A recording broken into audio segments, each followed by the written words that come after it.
Cliff Sims joins us at this time. Well, actually, normally in the 8 o'clock hour, we have Scott Dixon of Indy Car Racing and soon to be out at Barber Motorsports in the 8 o'clock hour. Cliff joins us on the Murphy Show hotline as he is in Montgomery. Cliff Sims, YellowHammerPolitics.com. What's going on?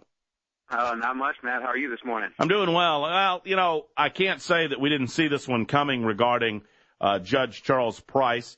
I'm curious, and I wonder if you're curious or if you know, Cliff, how he got to be the judge in the case. If you're AEA, you don't just get to cherry pick your judge. I know there's a draw in most circuits.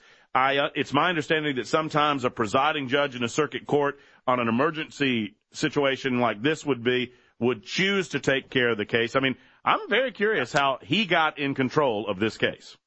Well, I don't know the exact process, and basically what you said is my understanding as well.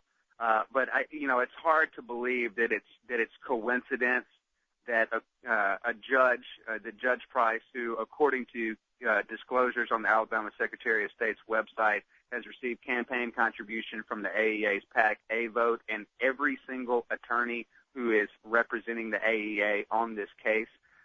It's hard to believe that would be mere coincidence. But I think that it's a dangerous precedent, Matt, to that now judge shopping is a way to block legislation.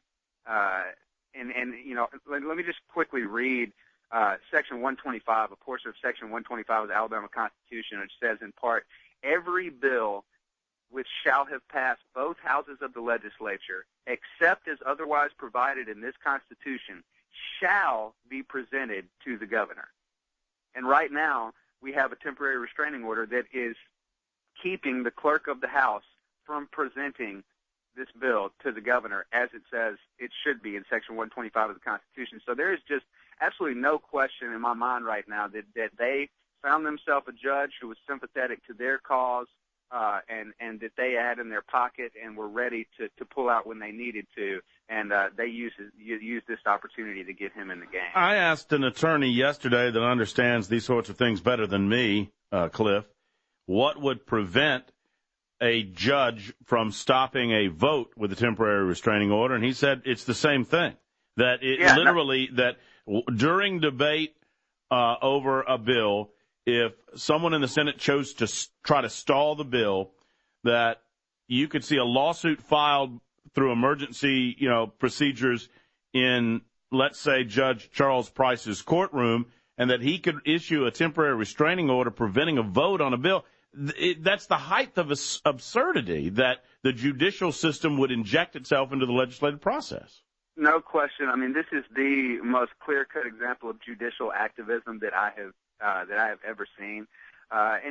We have a process for these things. When laws get passed, there is the opportunity to go to the courts and challenge those laws in courts once they have become law, and that is something that I believe is a healthy process. But this is way outside of the bounds of the process that I think our founders envisioned and what the Constitution talks about. So this is, I've never seen it. Well, I utilized your reporting this morning from YellowHammerPolitics.com in quoting that section of the Alabama Constitution. I find it interesting that Judge Price can find certain sections of the Constitution that might fit his decision a little more, although it was a stretch to suggest that Rule 21 had anything to do with it. Now, how convenient he chooses to ignore section, what it was, 125? Yeah. But at the end of the day, most of us recognize, I spoke with Del Marsh earlier this morning, and he wasn't that concerned with it, seemed not to get that hung up on it, because after all, everyone down there and everyone across Alabama anticipates that the Alabama Supreme Court will not rule consistent with Judge Price. He is, after all, the most overturned judge in Alabama. Yeah, no, I agree with that. What I think is more pertinent right now is what is about to happen and what it has been happening in the media. The AEA is gearing up for war on this, and I'm actually, you're going to be the first one to have this. I haven't posted it yet on Yellow Hammer Politics, but my sources inside the AEA have told me that media outlets across the state have been told to hold airtime for AEA because they're getting ready to launch a wave of attacks on Republicans for passing this bill, that they're going to use Judge Price's ruling and will reference a quote, private school tax credits, which is a half-truth they have been trumpeting and the complicit media has been pushing around. So that's coming as of probably tomorrow, if not the first of the week. But the media coverage has just been absolutely pathetic on this. I mean, outside of what we've been doing at YellowhammerPolitics.com and what guys like you and some of your talk radio colleagues have been doing, the media has been complicit in this whole thing. And I think it really goes back to something, a core issue that we don't talk about as much as we probably should, is that people realize that the New York Times and the Washington Post and MSNBC and these national media outlets have just a blatant liberal bias. But I think the average Alabamian out there does not realize how pervasive the liberal bias has become in our media here in Alabama. And that's played a huge role in kind of the messaging war over this whole thing.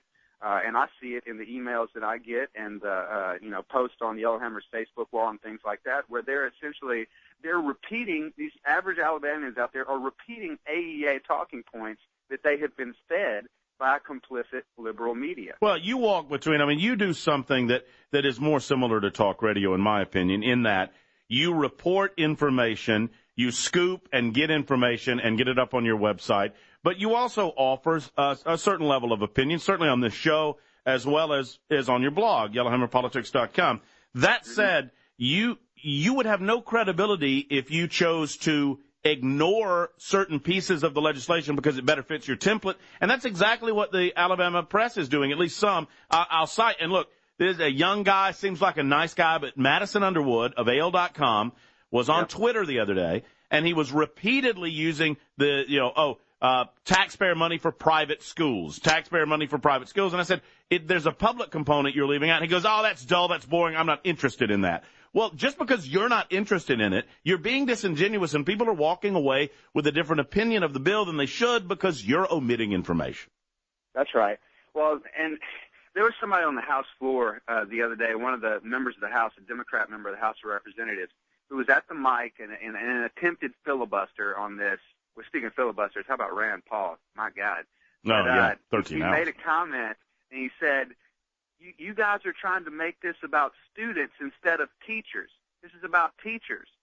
And then, there was another comment that someone made where they said that they're attempting to take money out of and this was somewhere, it may have been on AL.com, where someone said that they're trying to take money away from the Education Trust Fund that was earmarked to pay teachers. Look, this is something we cannot forget. The money in the Education Trust Fund is earmarked to educate children. The Education Trust Fund is not a jobs program. And we've got phenomenal teachers across this state, and I've said it time and time again, the good teachers, the phenomenal teachers, the great administrators, the great principals, the folks that are running top-notch education programs that we have here in the state of Alabama, they should love this, and many of them do. It's those people who are failing to do what they are supposed to do to educate our children. Those are the ones who are going crazy about this and want to block it, do everything they can to stop it, because the Alabama Education Association is the biggest misnomer in Alabama politics. It has nothing to do with education, and this is proof positive right here that they are not concerned with building an education system that best educates our children. They're doing everything that they can to maintain their control and power over this massive pile, the Education Trust Fund, which is the biggest pot of money in state government. I think it's very well spoken, and you're right. I mean, the AEA, I would never say that AEA is in the death throes. I don't believe that. But AEA is acting like a dog backed into a corner. You back a vicious dog into a corner. That dog is apt to try and bite you and get out of that corner in any way it can. And that's where we will experience that, as you broke just this morning. We'll experience that over the next several days. I'm sure they'll buy a lot of advertising. I'm sure it'll be disingenuous. I'm sure it'll be spun. And it will demonstrate why the Republicans felt the need to pass the bill in the methods that they did. I would prefer robust and open debate, and then we go to the floor and we get a vote on the thing and we get it to the governor. At the same time, they understood what AEA was willing to do on a matter such as this because AEA is desperate to maintain that power. Yeah, and I think it's very disingenuous for people to say that we have not had an overall education debate in the state ongoing for years now, whether it be with the charter school stuff in last session, with the school flex stuff in this session. I mean, we've had a pretty long-standing debate over education policy in the state of Alabama. But I think you're exactly right, though, about the AEA and where they're at right now. I think they're in a really dangerous place right now, where they are backed into that corner and they're getting ready to lash out. And that really, it makes puts you in an uncertain place when you're not sure what they're going to do and what they're willing to do. And that's going to be something to really watch over the next few weeks, is where they take this debate in the airwaves. Well, and look, I'm curious about, the cost of all of this. I'm curious if we can get the Alabama Department of Education to give us a better list of what we would define as failing schools in Alabama. And our senators and our representatives were frustrated because they could not get a definitive list from the Department of Education, so they had to kind of take a stab at it. One of the reasons that we can't figure out what amount of money this might cost in terms of, moving money from public school to public school or public school to private school. I understand there's some questions about cost and whatnot. That's fine.